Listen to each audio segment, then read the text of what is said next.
Hello and welcome to another travel adventure with Sam, and today I'm in Theberton and I'm here at the Riverbank Christmas display, which has been a family tradition in Adelaide for over 60 years, and it's on the banks of the River Torrens in Theberton.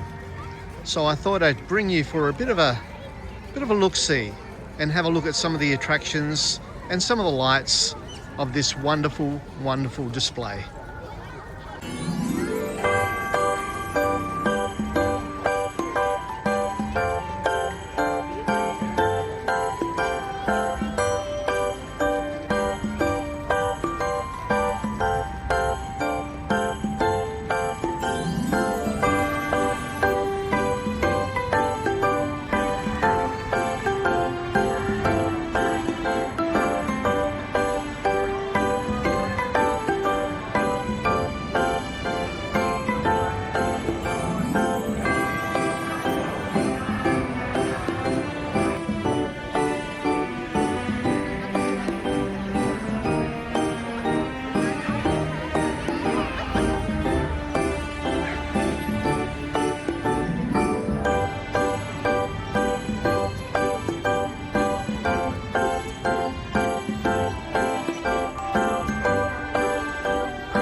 So there you have it, the Riverbank Christmas display here in Thebarton in Adelaide.